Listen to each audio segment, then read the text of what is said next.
İslam'ın şartı 5 midir? İslam'ın şartı tabii ki 5 değildir. Önce şuradan başlayalım. Bu bir rivayete dayanıyor. Buniyel İslamu ala hamsin diye.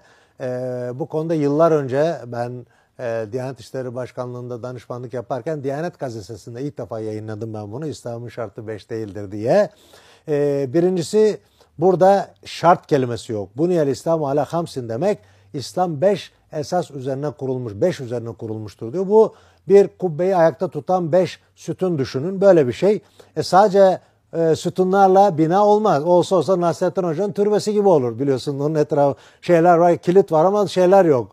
Şebekeler yok. Şimdi bu da nedir? Bu binayı hayatta en önemli, gündelik hayatta en çok tekrarlanan unsurlar bunlar.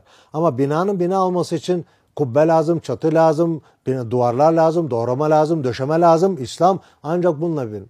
Nedir İslam'ın şartı? Kur'an'daki ve sünnetteki bütün emirler ve yasaklar İslam'ın şartıdır.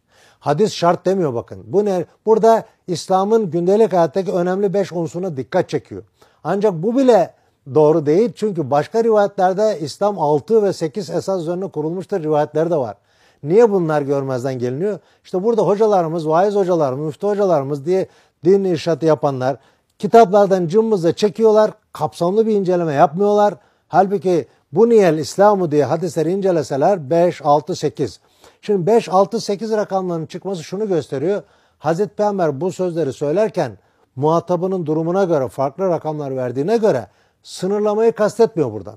Birisi geliyor İslam nedir diye sorduğunda ona 5 diyor. Çünkü onun için bilinmesi gereken 5'i, birbirine 6, birbirine 8. Ama doğrusu nedir? Peki ben söyleyeyim mesela diyelim ki adam öldürmemek İslam'ın şartı değil mi?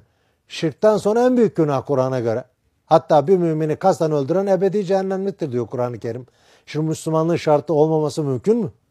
Dolayısıyla şart kelimesi hadiste yok. Bu bir yanlış çeviri. Bunu ben daha sonra eskimez yeni Hazreti Peygamber'in sünneti kitabına da bu rivayeti koydum. Orada da detaylı görebilirler. İslam'ın şartı kesinlikle 5 değildir. Hadis rivayetinde şart kelimesi yoktur. Bu sadece İslam'ın önemli unsurları hakkında fikir vermek için Peygamberimizin soru sorunun durumuna göre yaptığı bir takım açıklamalardır. Tekrar vurgulayalım. Kur'an'daki ve sünnetteki bütün emirler ve bütün yasaklar İslam'ın ve Müslümanlığın şartıdır.